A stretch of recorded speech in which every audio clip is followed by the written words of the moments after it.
Hello and welcome to Connect and Collaborate. I'm Alex Hopkins, your on-air producer, and I'm really excited today to talk to you about Colorado Gives Day that is happening tomorrow, December 4th. If you have not already checked that out, be sure to check out the website for that. But I have in studio with me Brian Larson. He is the regional president of Denver metro area for First Bank, which is one of the hosts, I guess I would say. Partners. Partners, thank you, of Colorado Gives Day, along with Community First Foundation, of which you are a committee member as well. I am. Yes. So, Brian, let's start out with an intro of you, how you got to First Bank, how you got on a committee for Community First Foundation. Okay. Yeah, let's start with that. Well, thanks. Well, thanks for having me. Yeah. Well, as far as personally, I've been married to my wife, Cherise, for 28 years. And I've got two college-age daughters that both decided to stay in Colorado, so I'm pretty happy about that. Nice. Yeah. I began my career at First Bank right out of college. I graduated from a small liberal arts school in Minnesota. Grew up on the farm in North Dakota. So this is the big city for me. And as you mentioned, I'm currently one of the regional presidents for First Bank. So we have 3 regions. Mine is the Denver metro area, and we split it up in those 3 regions a couple years ago, 3 years ago. And I have 6 markets that are contiguous in the metro area. And then I have one internal department, which is our business lending and treasury management group that serves both all of the markets in our bank, and then they work directly with customers as well. Yeah. And so this is the only company I've ever worked for, so that's a little bit unique nowadays. Yes. And I've worked all through the Front Range, including I got an opportunity to work in Colorado Springs, most recently in Boulder, and now I'm at our holding company in Lakewood. Nice.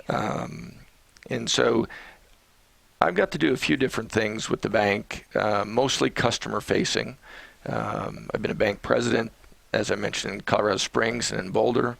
But I also spent some time internal, so I ran our mortgage department for a few years, started our loan or centralized loan department, and then just 2 years ago I got the opportunity to become a regional president. So I've had a varied career, and got to do a lot of different things, so it's been fun.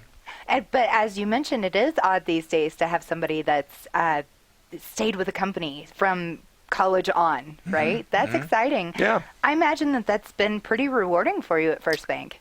Oh, yeah. And so there's a lot of folks that are just like me that have been with the company. My peers are all probably 25 to 32 years with the company. So it's pretty neat, and a lot of camaraderie. Another item that's kind of interesting from the bank and a personal perspective is we do encourage our officers to spend time on and give back in the community, so nonprofit boards. And so I've been on boards all those 28 years, but a lot of variety. In Colorado Springs, I was on the El Paso County Retirement Board. And then in Boulder, I spent a few years on the Community Food Share, which was the food bank for Broomfield and Boulder counties. And so you in all those different nonprofits that I got to serve, I met a lot of people I could connect because I moved around, and my family's moved around quite a bit in all these moves. But it just helped you get into the community and kind of get rooted in where you're working. So it's really been enjoyable. That's awesome. I love hearing about your nonprofit work. Right? I don't think that a lot of people realize how much First Bank is involved in community giving, right? And especially through their employees, quite clearly. Yeah. And so we have, over 300 officers and 2,700 employees or so, and so on various levels, we're all encouraged to give back and get involved with the community. So yeah, it really adds up. It does add up, and I will say, not only do you give money, right, to charities, other nonprofit organizations, and you host Colorado Gives Day, you also encourage your employees to really get out there and do the volunteer work, right? Which I is unmeasurable. Yeah, I mean, it adds up to thousands of hours, but we don't track it per se. But as an example, each person in the company is given 2 days of paid time off specifically to go give back and spend time with their favorite charity. Yeah.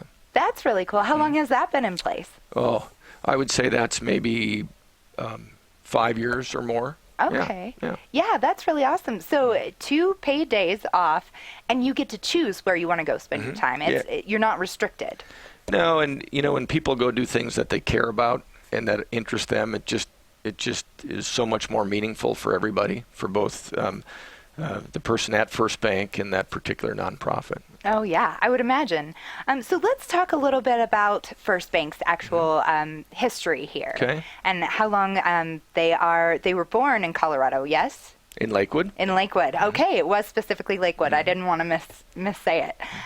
Yeah, so they've been around for a while. Let's talk a little bit about their history and how far they've come, because they've grown exponentially. Yeah, sure.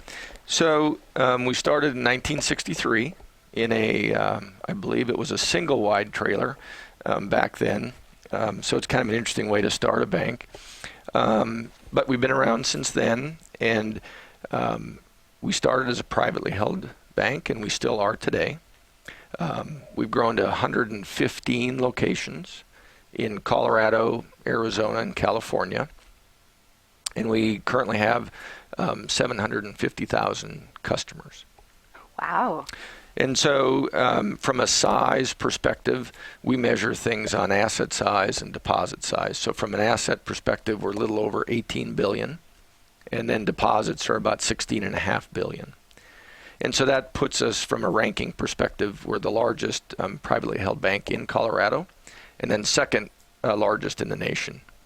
So it's kind of a neat. It's just been a really neat place to be, and I've got so many friends and people that I've worked with over all these years. It's been like my family since I'm not from here. It's been really neat. That is really neat. That's super awesome. So you moved here directly from college in Minnesota. And what made you seek out First Bank? Was there something pulling you towards that, or how did that work out for you?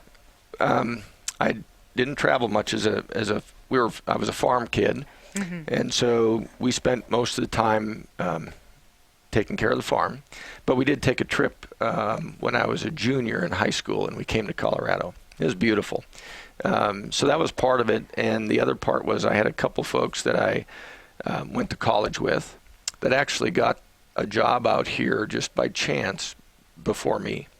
And I was in our career counseling office, and on the wall was a little recipe card that said management trainee, First Bank in Colorado, and that's how I got out here. That's awesome, right? It's one of those, I think it was kismet for you. Yeah. So what is going on at First Bank? Let's talk about some current projects. We'll save a little bit of Colorado Gives Day for the second half of the show. But what else is going on with First Bank? Well, from a what's going on perspective, we've got a few things that we're focused on in the coming year. We talked a little bit about, started in 63. It's been just kind of steady growth for that whole time. So that's one of the things that we're always looking to do, is continue to have that sustainable and organic growth. And we plan on continuing to look at focusing on our credit quality and then delivering really good service that's personalized, whether it's your personal banking relationship or you're a business that we're helping you with all your business needs. Second would be, we are here to talk about Colorado Gives Day, and so that's a big, that philanthropy piece is a big part of who we are, and that's really about, you need a strong community. That's a big part of our success. Is if you don't have a strong community and a vibrant community, we're not going to do so well. And so, we look at partnering with organizations and businesses that really strengthen that nonprofit community, that business community, and helping all of that stay vibrant. And then the third thing as everybody knows, technology is a big thing. Whether it's in your personal life or with school and with banking is the same way. So we're continuing to grow our IT department and build those capabilities that make banking easier for everyone. We're really trying to meet you as a consumer where you want to bank. And so you may want to come into the bank, but you may not. You may want to do your business on your phone. And so we're spending a lot of time on the technology piece, both for internet, your internet banking, but also your phone banking. And inside of that would be payments are a big deal. And so our platform for payments today, person-to-person payments, is Zelle. And so we were on the front end of that. Now we're working towards not just person-to-person payments, but to be able to use your phone to make a business payment. You might pay your phone bill or something through that same platform. And then probably the last thing underneath the IT piece and technology, identity theft is a big deal. I think everybody that has a credit card or uses their phone in various ways may have had that, been touched by that in a negative way. And so we're looking at making sure that you can, if you had lost your credit card, you can freeze your card just with your phone. Making sure that when you got your new iPhone, if you use an iPhone, that your Face ID worked to get into our mobile application. So those are the three things that we're really concentrating on in the coming year. That's awesome. And I love to see that you're on the technology side of things, and particularly that cybersecurity aspect, to make sure that your customers are protected, because as you said, that is very important to us. Identity theft is huge and not okay, and you're working to make sure that your customers are satisfied. Yeah. You mentioned credit quality, increasing your credit quality. What does that entail? Well, so one of the interesting things, if you look back and we go back to the Great Recession, so 2008, 2009, we stayed open for business that whole time, and we were really able to do that because we've had a culture of making sure we're just making quality loans and that we're paying attention to that landscape. And so it's not really changing anything. It's just maintaining credit quality so that so there'll be ups and downs. We've been on a long positive run, for many years. But there'll be a recession at some point. We just want to make sure that we're in a good spot when that comes so that we can continue lending through that whole time. Yeah. I guess I always forget about the impact that the Great Recession had on bank institutions. I mostly think about the housing market. Mm-hmm. That one is one that sticks out to me, and I guess I took for granted that banks probably had some issues there as well. Yeah, there were a lot of bailouts for banks. I don't know why, but you guys stood firm during that time. Mm-hmm. Yeah. That's awesome. I wanted to ask you, and you may not have an answer to this, but is there any journey into cryptocurrency on your front at all, or is that something you're keeping your hands off for a while? Well, I don't have the crystal ball, but but no, that's not on our radar right now to delve into that. Yeah. So I think there's a lot of speculation. There's a lot going on in that space, and I think banks in general are trying to figure out what that all means. So, but nothing on the horizon for us. Well, what else is on the horizon for you? Well, it's just I'd go back to that organic growth. That's really what we're trying to do. We're and part of that is over the course of time we've always been, I think, known for real estate lending, whether that's for people buying their house or maybe their second home, and also on the commercial side. So we've done a lot of real estate lending over the years on the commercial side. I mentioned that I was, is part of my region, we've got the Treasury Management Group and our Business Lending Group. That's something that we started to focus on 5-6 years ago. And so that's also on the horizon. We're putting more resources into that area because we think we can become known for that as well. And so that's a place that we're spending a lot of time and trying to really do a great job at asking our customers what they need.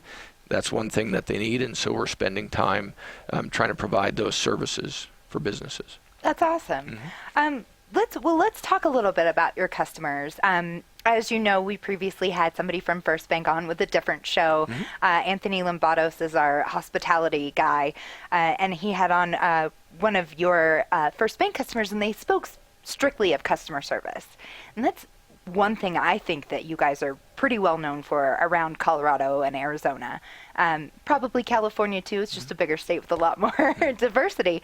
But yeah, let's talk about your customer service and your forward facing and what kind of interaction you're getting from your customers, feedback, if you will, from them. Well, customer service is truly important. And I did watch a little bit of that segment, and they were talking, how much of what banks do is very similar. And so that's the place that we can differentiate ourselves oftentimes is our customer service, how quickly we respond. And so, I think the question might be, what do we hear from our customers and maybe what do we do with that? But we're constantly asking for feedback. We've got a quality assurance line, and most of our senior folks in the bank actually are really looking at that, and we're talking to people and trying to learn from that and solve problems as they come up. And it feels like if we're not going to be perfect all the time, but if we can be responsive and if we can listen and help solve problems, I think that's a big thing. And I think people really want to see more and more of that because you don't always get that. Just on the customer service side, one thing that we're focused on is we want to make sure that when you come in the bank, you feel like we want you there. And so we want to greet you when you come in and make sure we get you to the right spot in a short amount of time and not have you waiting around. So that's something that from the time I started and before, that was always one of our key points is you're not going to be in a line forever, and we want to help you and help you quickly. Yes. Well, and I imagine money's involved, right? My finances are at stake here. So if I have something go wrong or a transaction is weird or I see something, I want to be able to make sure that I get to somebody very quickly. And you guys are doing an amazing job at that. So let's talk about how much financial services and First Bank play a role in Colorado's economy and community. Sure. Yeah. I'll split it into two. Just a little bit on the First Bank side of things. Our belief is that you got to have healthy businesses, and so being there to help businesses with their capital needs and the tools they need to grow is really key. And so over 90% of Colorado's economy is tied to small businesses. And that's a big deal. It means there's a lot of Coloradans that are working in these small businesses. So we spend a lot of time there. But in that vein, we work with we put our customers in our ads. We oftentimes will focus on them on our billboards to try and connect our customers with just the general public, or put them on our social media channels, or even hiring our customers for an event that we might be putting on. And then we just got done with an annual promotion that we do where we ask our customers to produce a little video, and as part of a contest where they can win $20,000. And so we feel like, if we can give someone $20,000, that might take their small business to that next level. So that's been a lot of fun to see. Yeah, that's amazing. So tell me more about this hiring customers for events. Oh, well, you might do, it might be catering. It might be you might just have let's say one of my markets has an event they're putting on, whether it be for their staff or their employees. We want to make sure that we try to use their catering services or whatnot. So we really try to tie back into our customer base. I love that, and that speaks volumes. I think one of my favorite things about Colorado, I'm not a native either, so we are outnumbering the natives at this point. Okay. Been here about 8 years myself.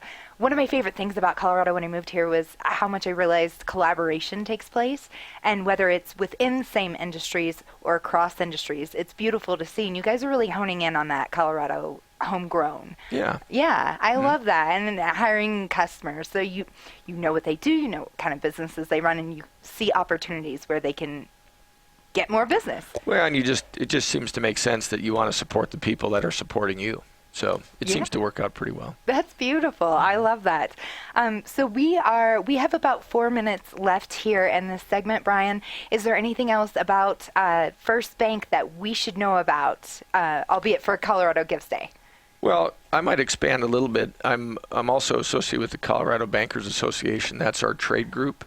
And so, the question started out with, how does financial services affect Colorado? But just on that banking front as a whole, and we're talking about philanthropy, Colorado banks give about $100 million a year into that nonprofit arena, and that's going to go to a variety of causes and projects, ranging from art and culture to education to social causes to health. So it's a pretty neat and vibrant industry, and it has a big impact. Also in that same vein is Colorado banks hire tens of thousands of employees, and so we're a part of that, helping the economy grow as well. And then there's a couple stats that I wrote down, which from the industry perspective, but Colorado banks do about $34 billion of home lending in the state, and $13 billion of small business lending. And so that ties in really nicely with trying to keep that our communities vibrant. So I think that's pretty interesting as an industry. Yeah, that's amazing. And Colorado, as you know, is one of the great places to start a business. And so knowing that you guys are working with not just other big banks, right? Local Colorado banks to make sure that people are getting the right loans that they need for their small businesses to grow and thrive in Colorado. That's amazing. Yeah. I would imagine that's really rewarding work for you to see that. Oh, that's probably been the most fun of being a banker is meeting people and watching their dreams come true, whether that's helping them buy their first home, or it's helping them start their business, or expanding their business. Yeah, that's probably the best part. Yeah, I've had a few shows on financial services throughout the year, and consistently everyone that I've had on in the financial services industry has said that the people make the difference in their job. That's what they get excited about. It's not numbers, it's not the bookkeeping, it's not dealing with the finances. It's actually the people, which I find to be really intriguing, because when I think of a banker, I think of somebody who's just working with numbers all day and typically alone, unless I'm see a teller, right? Mm-hmm. That seems to be your face-to-face customer more often than not.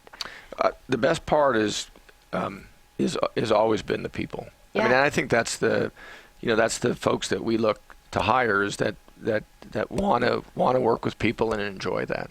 Yeah. We certainly have accountants and people crunching the numbers, and there's a lot of different opportunities, but from the customer perspective, yeah, that's a lot of fun. That is a lot of fun. We're going to take a quick break here on Connect and Collaborate. So stay with us through this break. Be sure to like and subscribe our YouTube page while you're here. Check out this podcast and more at cobrt.com/radio-podcast. I'm going to be right back with Brian Larson from First Bank, and we're going to talk about Colorado Gives Day that First Bank has partnered with Community First Foundation on.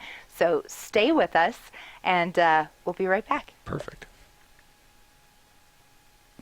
Welcome back to Connect and Collaborate. Once again, I'm Alex Hopkins, your on-air producer, and we are talking with Brian Larson from First Bank. He's the regional president at Denver metro area. Mm-hmm. And you are also a committee member with Community First Foundation. And those factors are important because they are partners for Colorado Gives Day. And Colorado Gives Day was founded in 2010, as you just told me during the break here. which I knew had been around for a little bit, but 8 years, going on 9 now. Very exciting stuff. So let's talk about the founding of Colorado Gives Day, and First Bank and Community First Foundation have been there from the beginning. Yeah. Yeah.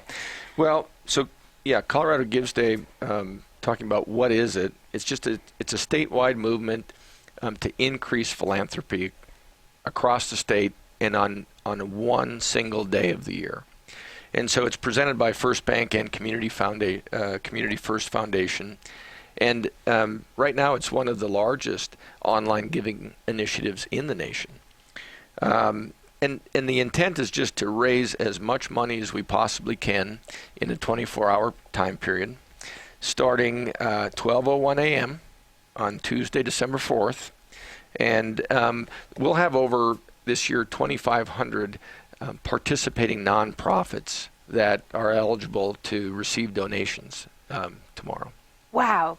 So let's talk a little bit about that setup as far as the nonprofits that get on board. So any nonprofit is open to this, right, in Colorado?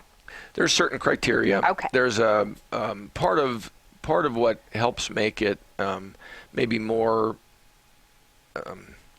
where folks will feel good about giving is that there's a process that you have to go through. So Community First handles that screening and making sure all the nonprofits meet the criteria, and they'll go through each year.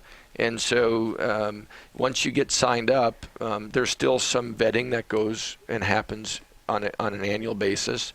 But then people can feel good about where their donation is going, and they can see what that criteria is, and give to any one or as many as they'd like of those 2,500 nonprofits that are signed up. That's exciting. I want to get into some numbers here with you and see how much we've collected in the past. And I know we have some incentives this year, which is a new thing that you guys are doing.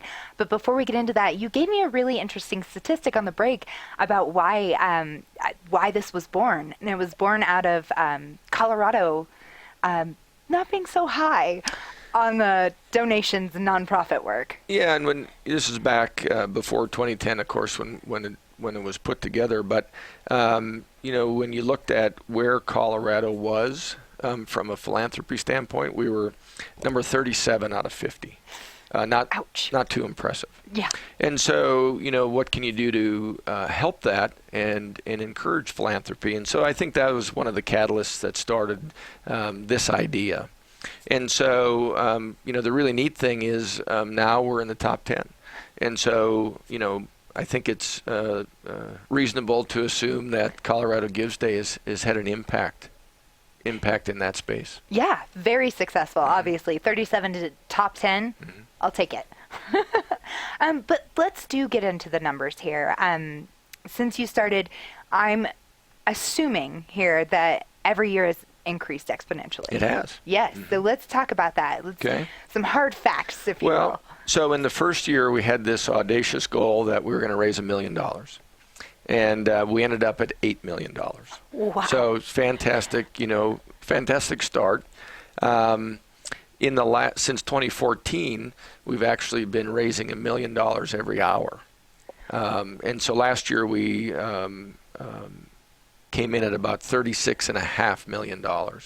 And so the idea is can we keep that going, and we really want to keep the momentum going, the excitement going. We want to try to keep adding nonprofits that are part of this, and we're hopeful that we'll see that number move past that 36.5 million tomorrow. Yes, I have faith that you will. Absolutely. So let's talk a little bit about your new incentives. Okay. That you are doing. So I know that you have some grand prizes that you're giving away for different reasons across the board. But you have one of the big grand prizes is $30,000, and it's divvied up into a $5,000, $10,000, and $15,000 drawing. Mm-hmm. So let's talk about the process of that. So those dollars that you just mentioned are part of a $100,000 incentive fund that we have going, and the purpose is to really just create that excitement with the nonprofits, because the more they get involved, the more that they reach out, send emails to their current and prospective donors, then you just have more activity. So that one's going to be where all the nonprofits that receive donations will have their name put into this where you blow the dollars around, into fun, a machine. yeah. And so our CEO will be in there, and they'll pick out those 3 nonprofits that will give that progressive prizes to, the $5,000, the $10,000, and the $15,000. What a great way to do that instead of just out of a hat. I like that concept of getting in the booth there. The booth, yeah, yes, thanks. Yes. One of the cool things that I saw, too, another part of this incentive, the $100,000 that you've got, there's an early bird special that you have. You're giving away $6,000 for nonprofits that submitted profiles early, which is really exciting. Well, and that's one of the things from the beginning. It was we probably would have liked to certainly had more sign up, and there is a deadline. And so just being able to offer those incentives is a positive, I think, because the earlier we get people to the nonprofits to sign up in the year, the more we're going to actually, the better pull through we'll have, and the more they'll have the opportunity to be part of it. That's so cool. I love that. So let's talk about this upcoming. So tomorrow. Okay. Well, technically tonight at 12:01 a.m. Correct. We're going to get started. So what kicks that off? Are you guys all in a room together? Or are you? How's that working for you? Well, that's more the technology side. No, I don't know if we're having any of our folks together at 12:01 a.m. But no, it is that 24-hour period. You can download an app. That's it's kind of a ticker, so you'll get to see the progress tomorrow of how it's going. It also will show you kind of some of the recent donations that are being made tied to the nonprofits, just to kind of maybe spur some of your own philanthropy, or you might have maybe you'll see some a nonprofit there that intrigues you, and that might encourage giving. But yeah, it's just going all through the day, and so people can get online. One of the pieces to this is that people have been scheduling these donations to happen tomorrow for some time, for several days. Okay. And so you can do all this today. You just want to schedule it for tomorrow so that it happens within the time frame of Colorado Gives Day, and you can sign up for one or as many as you like, and then the donation can happen tomorrow. That's cool. And one important thing I desperately want to make sure that we get across to our audience is that these are all tax deductible. Mm-hmm. Yes. Yes, So no matter what they all organization. qualify. That's yes. correct. And probably another thing I should mention is we talked a little bit about that incentive fund, but there is one of the neat things about the concept is we've put together $1 million incentive fund. That's on top of the $100,000. So the way that works, First Bank has put in $500,000, and Community First Foundation has put in another $500,000. So that's where the $1 million comes from. And that $1 million is there to supplement or to give a boost to all the individuals out there that are giving the donations. Yeah. And so that's a pretty neat aspect of how the process works. And I think that was 2014 where we increased that incentive fund. So it started at $300,000 and it's moved up to the $1 million. So that's pretty neat. That's super awesome. I like that. It's a little bit of a match for match, right? It is, yeah. And another piece that tries to keep the cost down and making sure that everybody's donation is the whole thing makes it, if you will, to their nonprofit of choice. Up until because of that incentive fund, up until this reaches the $50 million level, you've got costs for the credit card processing. And so another piece that we're doing is we're capping or fixing the cost of that at 2%. And that's kind of a unique aspect when compared to other Gives Days, because sometimes those costs can be 5%. But when you've got that $1 million incentive fund, then that's there to help cover those costs. And so that from a donor perspective, everybody wants their entire donation to end up at the nonprofit, and so that helps in that regard. That's awesome. That's something super cool that I see. These are the kinds of things that you can't read online, so I appreciate the background on that. I definitely wanted to ask here about some past days. And so you started in 2010, and it's the largest online donation. Was that why go online as opposed to having a large event? What was the incentive behind doing that? So the idea was the nonprofit community, I think, has always been able to that's part of how they do business, is they need to fund their mission with donations. And I think for the most part, the nonprofits did a fantastic job as a group. Sometimes, though, that online piece, some nonprofits weren't really in that space or weren't maximizing that space. And so part of that idea back then was, well, maybe we can help. The one day was a little different because I think I've served on many nonprofits. We would never focus on just trying to gather those donations on one day. So that part was different. And then the online focus and the ability to easily pay by credit card or even set it up for future. Not everybody had the size to have that sophistication, if you will. So I think that was a big piece of why it started like that. I like that. Well, and I want to make sure we mention here, too, that every little bit counts, right? It does. $1 million is very daunting, and for someone as an individual myself, I obviously am not able to give $1 million, or I would. So I just want to make sure our audience knows that every little bit helps. Everything helps, yeah. Yes, absolutely. So what are the plans for this year? So you mentioned we have this new $100,000 incentive that you're offering, so different prizes to different organizations that, make money, and their drawings, and getting in early is one way to get in. So what other plans? What are we going to see from this? Well, just some other things that are evolving and changing for the positive, I think, is I was down in Colorado Springs when we started Colorado Gives Day. And so back then there was some questions. So is this just for Denver or is it for the whole state? And it's for the whole state.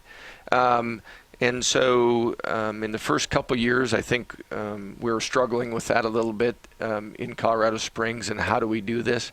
And they kind of got together as a group to try and find the best way to capitalize on this and make it as big as possible.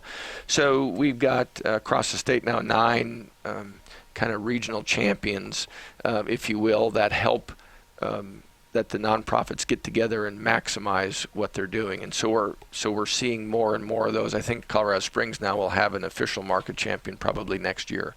So that's another area where it's really important that that the nonprofits can kind of get together and utilize the best practices, and so they make the most out of this day that they can. Yeah, well, and you learn from past mistakes, Mm-hmm. right? You learn what works, what doesn't, and as technology progresses, there's lots of other ways that you can progress with Colorado Gives Day. I want to switch into a little bit more of a personal mode here. So obviously you've seen Colorado Gives Day from the beginning in 2010. Are there any personal stories that have really touched you and that you would like to share? Yeah, sure. So. And it's the story is born out of something that we've been doing here the last 3 years. So just as an example, this year we, from First Bank, the First Bank side of things, we went out and our officers went out and were undercover waiters or waitresses. And so when the tab came, then we paid that person's dinner tab. And so the whole idea was, gosh, we'll do something good for you, and maybe you can pay it forward, and maybe you'll participate in Colorado Gives Day. Last year we went out and paid for 500 people's gas bill. So we went out to gas stations, and some didn't know exactly what was happening, and they thought this was a trick. But we would pay for their gas bill, but then the year before that, we paid for 100 people's grocery bill. And so that was the story I was getting to, which was a young mother with a baby on a front pack and in another one in a stroller, and a cart full of just necessities. No fluff, nothing fancy, just the things that needed to be bought for take care of the family. So I wish I would have got to have been the bagger that day, but I wasn't. But that was just wonderful because she was so thankful. And when we just kind of threw out the tagline of, okay, and if you can pay it forward, that'd be fantastic. She said, you know what, I probably can't right now, but as soon as I can pay it forward, I absolutely will. So it was really a neat, just a neat thing to see, and I think people appreciate that, and I hope, and I think it does work, because when you don't expect it, that might be the most powerful message that you can kind of send. So we're hoping some things like that are making a difference. Yeah, absolutely, and I love that mentality of the pay it forward, because you're going in there and I've been in the place where I need to count the pennies of exactly what I'm getting at the grocery store, or exactly how much gas I need to get at the gas station, right? And so for somebody to come around a corner and be like, you know what, I got this for you today, just make sure you pay it forward. It's a sense of relief, and that is going to stick with you to make sure that you do pay it forward. Yeah, and the point is, you don't need to do it. If you can't do it tomorrow, it's okay. But when you can, that would be beautiful if you can. Exactly. Yeah. And maybe it's little things here and there. Maybe it's a quarter, to the gentleman down the street that's the homeless guy. Maybe it's, $1 to Colorado Gives Day, to one of your favorite nonprofits. Whatever that looks like for you, anything that you can give really does make a difference. Oh, it all adds up. Yep. Yes. So tell me a little bit. Now, again, it's Monday. It's 4:00. So it might be a little late to get involved. But how do businesses or individuals, other than giving, is there a way I can volunteer for Colorado Gives Day? No, I don't know about the volunteering. Yeah. And yes, if you wanted to sign up, you're too late for this year, for tomorrow. But that's something that I would, if you're not one of the 2,500 that are part of Colorado Gives Day, and you're hearing this, I would encourage you to check it out. And if you find it interesting, then go to coloradogivesday.org, and you can learn about how to get started for next year, and how to be a part of it next year. A lot of since it's online, it's really technology based. And so, that piece is being worked on all year long, so that when we hit 12:01 a.m., everything's ready to go, and people can just get online and see who they want to support, and they can get it done. Awesome. So you mentioned you raised about $36.5 million last year in 2017, and we're hoping to surpass that this year. Do we have a goal? Do you have the thermometer somewhere that you fill in? That's a great question, and I haven't. If there is a goal, I didn't pay attention to it, but it's always just about how can we do better than last year, and how can we keep this momentum going. So I think the big goal is just let's keep moving. Part of when you just talk about the numbers and what we've done in the past, so since inception, we've raised about $182 million then in the Gives Day, and that's and I may have misspoke, so I'll clarify that. So we're one of the largest Gives Days, but there's a North Texas Gives Day, and so we're second to them. So we're trying to catch up. Okay. They're a little bigger. Just that Dallas-Fort Worth area has a population of about 7 million, and we're 5.5 million. So I think we're doing pretty good, but we're not number one yet. But that'd be pretty neat to go toe-to-toe with Texas. All right. So goals. I like it. I like that goal. And we can go toe-to-toe with Texas in a lot of areas, I think. So what can we expect for 2019? Obviously, we're pretty well underway. We've got we've got all of our T's crossed and our I's dotted to start at 12:01 tonight. Let's talk about 2019 a little bit and what we're expecting for that. Obviously, more money, hopefully. Maybe we'll surpass North Texas. Yeah, maybe not be 2019, but maybe in the coming years. Well, something that we're doing that's a little bit new, or probably on our second year this year, but we'd want to build on next year, is we're also underneath coloradogivesday.org. So that's the website where you go if you want to donate. And I want to make sure I get it correct, is kidsforcoloradogives.org. And so part of that, the idea behind that, which is relatively new, is to try and help young people get in the spirit and see what it's like to be philanthropic. And so if you can start people young, I think that's going to carry forward. And so it's really it's a spot, it's safe. The charities are more tailored to young people. So as an adult, you can feel good about what you'll see on the site. Because, there's a lot of nonprofits helping in a lot of different areas, but not all.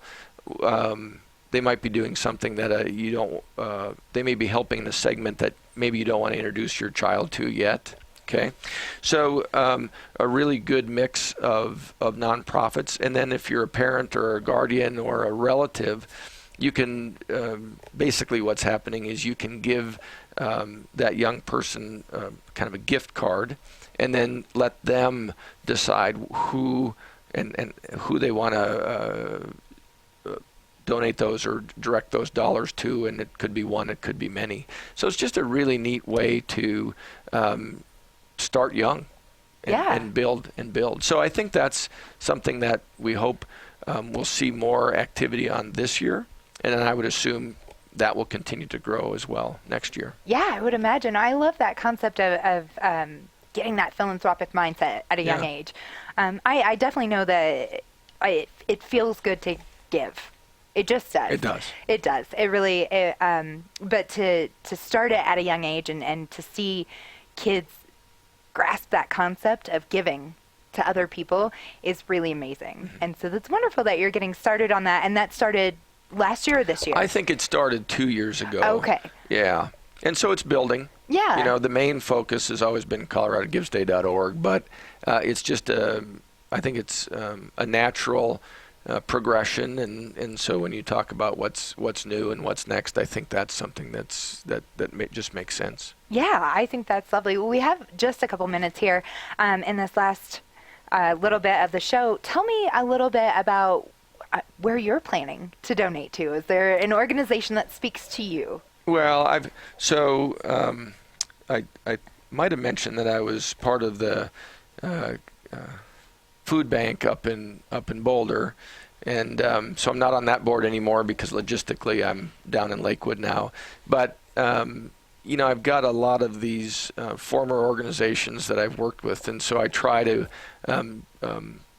donate back to those groups, just because I know what their missions were and are, and I've got friends and folks that I've known for years, and so it's just a nice way for me to tie back into places where I've spent time and really enjoyed working with and hopefully helping. Yeah.